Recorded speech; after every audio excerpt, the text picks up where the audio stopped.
Olá, alunos. Estamos aqui para falar de mais uma lição, né? A terceira lição, do total de 17 lições. Estamos, então, falando da justificação. Eu quero começar lendo o texto áureo da nossa lição, que diz assim: porque no Evangelho é revelada a justiça de Deus, uma justiça que do princípio ao fim é pela fé, como está escrito, o justo viverá pela fé. Romanos 1,17. Então vemos aí que a justiça de Deus é revelada no Evangelho, né? E o homem tem que viver por fé na palavra de Deus, né? Porque está escrito que o justo viverá pela fé. Fé é a maneira que o homem tem de alcançar a Deus, de alcançar a sua espiritualidade. A justiça de Deus é a maneira de Deus justificar os pecadores perante Ele mesmo, sem comprometer o seu caráter absolutamente puro. Então Deus, para que Ele resolvesse a situação, né, o próprio Deus se torna homem. Vem aqui na fraqueza da carne do homem, né? E se torna semelhante ao homem, né? Jesus, em tudo, ele foi semelhante a eu e a você. Só que tinha uma grande diferença. Ele não pecou. Absolutamente ele não pecou. Então ele pôde ser o nosso, se identificar conosco, né? Ser o nosso substituto como pecador diante de Deus. Para ele nos resgatar, ele teve que nos substituir. Você sabe que Jesus viveu aqui pregando o Evangelho, boas novas de salvação, né? Trouxe essa novidade, né, do Pai para os homens. Ele então se identificou na hora da sua... Ele mesmo se comprometeu diante do Pai, né, que se identificaria com o homem pecador para resgatar tudo que estava perdido, tudo que Adão entregou a Satanás. Então Jesus veio tomar de volta. Mas ele precisava então ser o nosso substituto. Isaías 53 tinha profetizado 700 anos de Cristo. Diz assim: ele levou sobre si as nossas transgressões, o nosso pecado. Então Jesus ele tomou sobre si o nosso pecado. Aí você, de imediato, você vai entender por que Jesus então morreu. A pessoa só adquire morte física se pecar. Adão, ele foi formado por Deus para viver plenamente, sempre, eternamente. Mas quando Adão pecou, Deus disse assim: se você experimentar, né, da árvore do conhecimento do bem e do mal que está no meio do jardim, certamente você morrerá. E Adão morreu espiritualmente primeiro, e 930 anos depois ele morreu fisicamente. Ele só morreu fisicamente porque ele pecou diante de Deus, errou.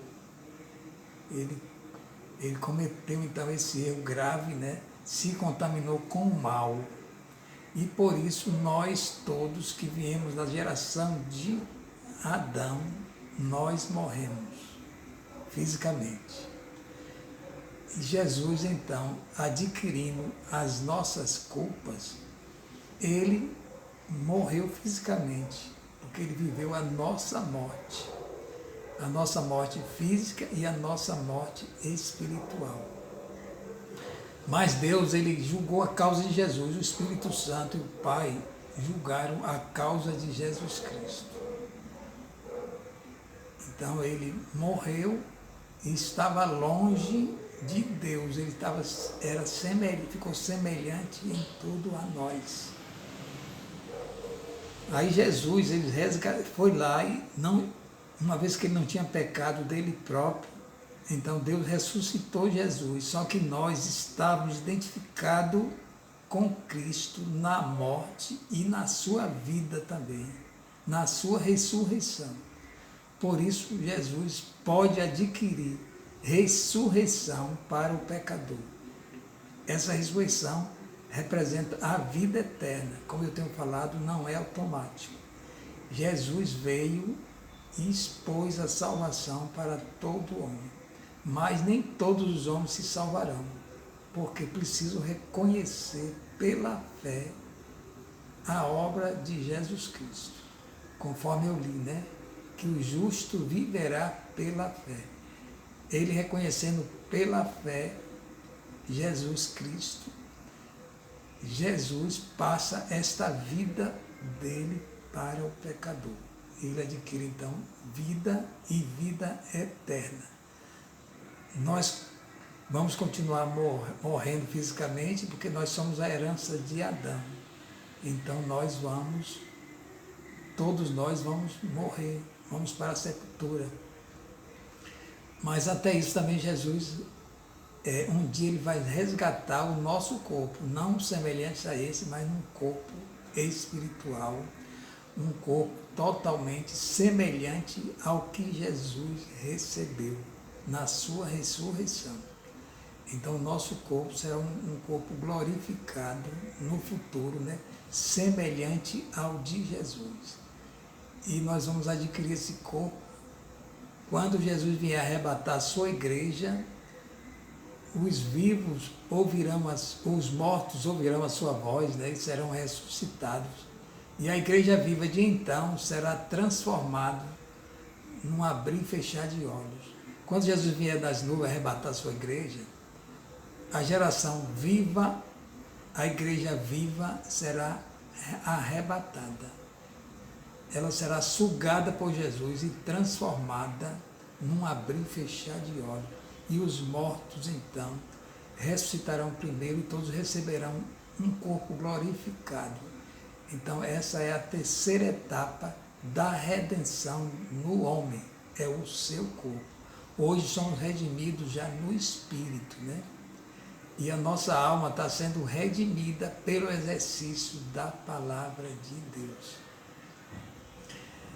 Então, eu quero ler ainda com vocês um versículo que se encontra em Gênesis 1:28, que diz assim: quando Deus criou, né, o homem e a mulher, né, ele diz assim: multipliquem, encham a terra e tenham domínio sobre a terra. Vocês são senhores dos peixes, das aves e de todos os animais. Então o homem foi constituído governador da terra. E esse homem, então, gozava desse privilégio de viver sempre na presença de Deus, sem a morte física. E ele era o governador desta terra. Mas o homem deixou o mal penetrar, né, na sua vida, e ele entregou esse domínio para Satanás. Por isso vem Jesus hoje para tirar de Satanás esse domínio e devolver ao homem. Mas ao homem que reconhecer ele como seu verdadeiro Salvador. Para você que já aceitou Cristo, você não vive mais sob o domínio de Satanás. Jesus esmagou a cabeça dele para você.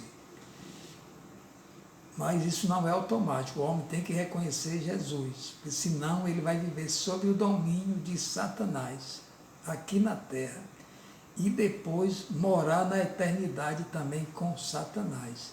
Nós temos a entrada garantida nos céus ao lado de nosso Jesus. Esta era a posição do homem quando foi criado por Deus, a imagem e semelhança do seu Criador, dominando sobre tudo que Deus havia criado. Eu quero citar também o Salmo 8, na linguagem viva, que diz assim, né? 8, de 3 a 7. Quando contemplo os teus céus, obra dos teus dedos, a lua e as estrelas que estabeleceste, que é o homem para que te lembre dele, e o filho do homem para que o visite. Contudo, pouco abaixo de Deus o fizeste, de glória e de honra o coroaste. Deste domínio sobre as obras das tuas mãos. Tudo puseste debaixo de seus pés, todas as ovelhas e bois, assim como os animais do campo. Está vendo? Deus fez o homem é assim, um pouco abaixo do que ele, deu domínio, um grande domínio. E esse domínio, a gente ainda vê os resquícios desse domínio, mesmo do homem caído, porque o homem é um ser habilidoso, né? E ele teve essa habilidade em Deus, né? O homem é um ser espiritual, não é somente corpo, é também um ser moral. Ele pode optar entre o certo e o errado. Tem inteligência, percepção e autodeterminação, iniciativa. Isto é a forma diferente de todas as demais criações. Você vê que mesmo o homem perdendo, né, esse privilégio, né, o homem caído, né, e todo homem caído que não tem Jesus, não tem também, perdeu muitos privilégios diante de Deus. Mas Jesus então resgata esse privilégio. Como eu falei, né, mesmo o homem caído, ele tem uma força incrível, né, semelhante a Deus. Não estou dizendo que é igual, não, ele é semelhante. Agora imagine o homem vivificado em Cristo, né?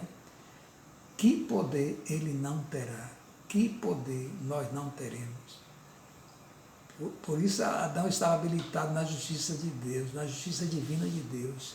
Ele tinha liberdade para reinar.